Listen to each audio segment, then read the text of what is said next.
Welcome to A Slice with Dice, where we explore the real-life experiences of school leadership. I'm Corey Alderdice, Executive Director of the Arkansas School for Mathematics, Sciences, and the Arts. I'm a seasoned school administrator of specialized programs and will share personal reflections, lessons learned, and insights from the ever-evolving world of education. Whether you're a teacher, leader, parent, or simply passionate about schools, join me as we dive into the challenges and triumphs of guiding schools and shaping our communities. Here's this week's thought. Last month, I had the opportunity to lead a delegation of ASMSA students on an exchange with Tennoji High School attached to Osaka Kyoto University, one of our global learning partners. They've been designated by the Japanese Ministry of Education as a super science high school, which both sounds and is super cool. As they took time this year to evaluate components of their curriculum, they wanted to discuss the emergence of STEAM as an acronym in American education. When we visited during their exchange to Hot Springs in April, I acknowledged it was a term that I generally don't prefer in describing ASMSA's work, even though our mission is an integrated STEM and arts experience. We had a great discussion on the fly both then and in October, but several weeks later, I've had the opportunity to think about it further and wanted to use this week's extended podcast episode to better lay out my reasons. So today, we're diving into a topic that's been a big part of the conversation around education for the last 2 decades or so: how we think about STEM and STEAM education. These acronyms have shaped so much of how we talk about preparing students for the future, but I want to challenge us to think even further, to reframe this conversation in a way that opens up new possibilities for how we integrate learning across disciplines. Specifically, I want to make the case for moving beyond the fashionable acronym of STEAM and embracing the terms creativity and innovation instead. But before we get into why this shift matters, let's take a step back and look at how we got to this point. Now, for those who aren't familiar with the history, STEM was the acronym that first gained traction in education, standing for science, technology, engineering, and math. The STEM acronym was actually introduced in 2001 by administrators at the National Science Foundation, or NSF. The organization previously used the acronym SMET when referring to career fields in those disciplines, or a curriculum that integrated knowledge and skills from those disciplines. It's amazing what a little shift in mindset can create. Now, the idea behind STEM was to emphasize these fields as critical areas where students needed to develop skills to thrive in a rapidly changing, technology-driven world. And to be fair, this makes a lot of sense. The job market was shifting, and there was a real need to prepare students with strong backgrounds in these areas, especially in industries that were growing faster than others. But something happened as schools started focusing heavily on STEM. There was a realization that we were leaving out something really important: the arts. And that's where STEAM came in a few years later. Educators and advocates added the A for arts to the acronym, acknowledging that design and artistic thinking play a crucial role in problem solving. The arts weren't just something extra to sprinkle on top, they were foundational to how we approach challenges across all disciplines. And this addition recognized that creativity fuels science and technology just as much as it fuels traditional artistic pursuits. And so STEAM was born. The goal was to integrate the arts with science and math, breaking down the silos between these areas to foster well-rounded, innovative thinkers. Schools embraced the concept, and it opened up new avenues for project-based learning, design thinking, and even interdisciplinary teaching. But here's the thing. While the shift to STEAM was a great first step in the right direction, the term often gets watered down. Often schools use it as an add-on or to publicly note we can't forget about the arts. And that's it, at face level. Other times it's used to simply reflect what was often referred to as a liberal or comprehensive curriculum. And at worst, schools use it because it's a fashionable term that gets parroted by policymakers, researchers, foundations, and others. Here's the thing. I believe it's time to take another step forward. We need to move beyond the acronym itself and focus on the bigger ideas at play. That's why I'm advocating for thinking in terms of creativity and innovation. These are the true driving forces behind all the subjects in STEM and the arts. So let's unpack why this shift in language can make a big difference. When we use an acronym like STEAM, there's this unspoken implication that these subjects, science, technology, engineering, arts, and math, are separate, even though we know they're connected. The very nature of acronyms often focuses us to see things as distinct categories. And while that intention is good, the result can sometimes feel like a set of checkboxes. We risk turning education into a list of subjects to cover instead of focusing on how we actually use these subjects together to think, create, and solve problems. What I'm suggesting is that we zoom out and start thinking about the bigger concepts at play, concepts like creativity and innovation, which are not confined to any one subject area. These are the skills, or rather the mindsets, that truly empower students to navigate the complex, interconnected world they'll face beyond the classroom. Let's break it down a bit. First, creativity is not exclusive to the arts, and it's not an optional skill. It's absolutely essential across all fields. Think about it.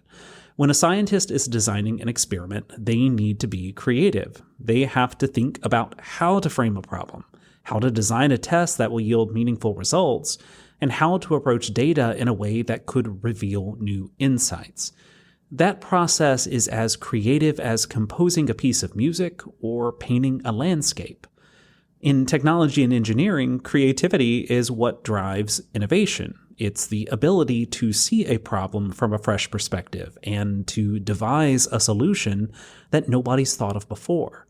Whether that's creating a new app, designing a more efficient system, or developing a breakthrough in sustainable energy, creativity is at the heart of it. So when we talk about integrating the arts into STEM, what we're really talking about is integrating creativity.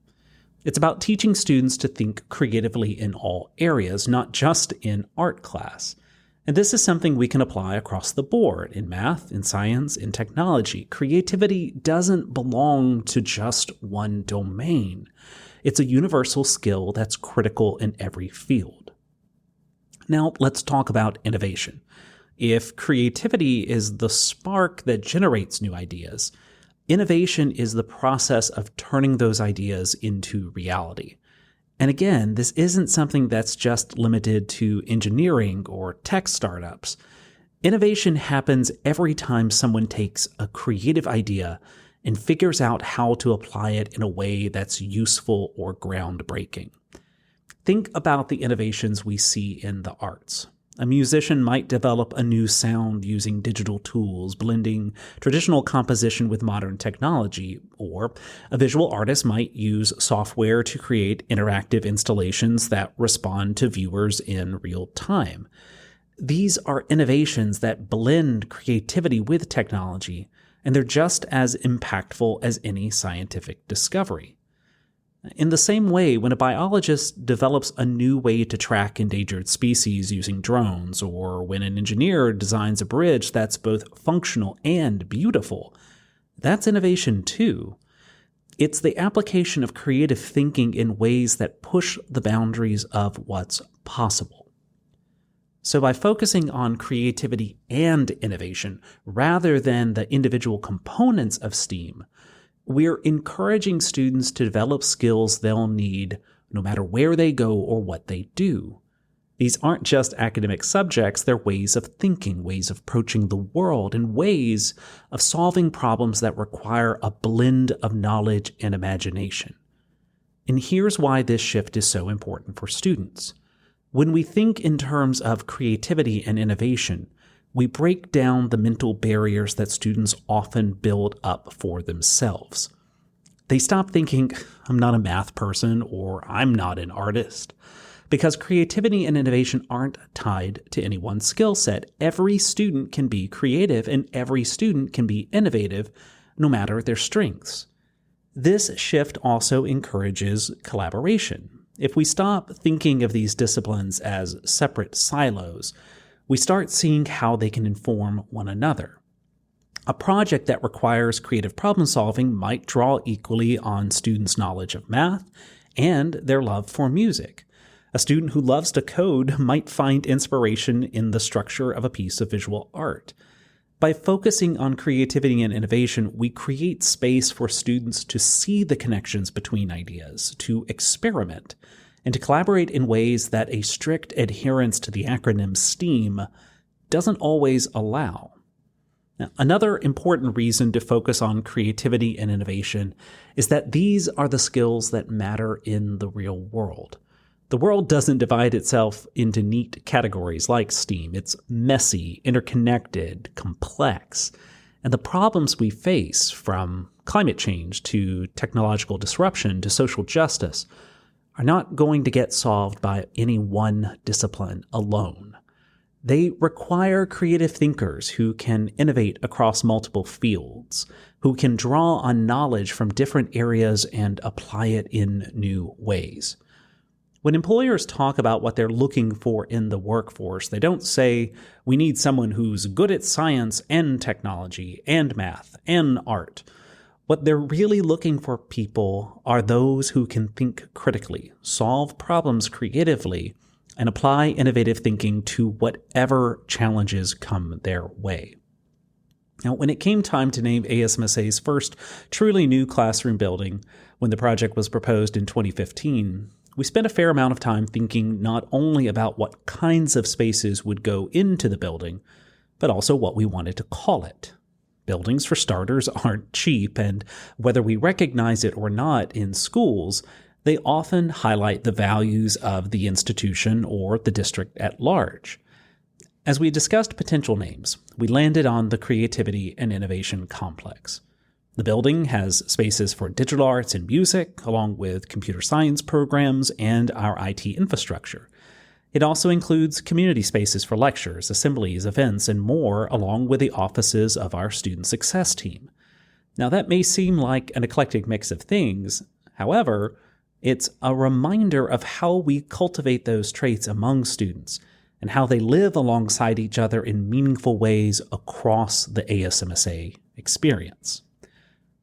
In this season of gratitude, let me conclude today with a word of thanks to Madoko-sama for bringing this discussion back to the top of my mind. A word of thanks as well to Junichi-sama and Morinaka-sama for their long-standing personal and professional friendship with ASMSA. And a word of thanks as well to all of our ASMSA students, colleagues, and families for what they do to make our community of learning so special. As Walter Isaacson so beautifully wrote in The Innovators, the future of progress lies in the ability to link beauty to engineering, humanity to technology, and poetry to processors. This isn't about categorizing subjects into neat little boxes. It's about cultivating thinkers who thrive at the intersections. It's about nurturing students who have a rebellious sense of wonder, a curiosity that opens them to the beauty of both the arts and the sciences. When we focus on creativity and innovation, we're embracing this intersection. We're encouraging students to see how design and engineering, empathy and algorithms, art and math can inform and inspire one another. We're empowering them to see the connections that others might miss, to challenge conventions, and to explore the unknown with both their imaginations and their intellects. The world doesn't need students who excel in silos. It needs creators and innovators who can flourish in the spaces where disciplines overlap, who see the beauty in both a line of code and a brushstroke, and who are brave enough to blend the two into something entirely new. Let's take the next step in education. Let's focus on cultivating those incredible young talents who will shape the future through their creativity and innovation. grounded in wonder and curiosity. A Slice with Dice is a production of the Arkansas School for Mathematics, Sciences, and the Arts. I hope today's reflection sparked some thoughts for your own journey. If you enjoyed the episode, please subscribe, share, and leave a review. Let's keep learning and leading together. Until next time, keep striving for growth and excellence. Thanks for tuning in.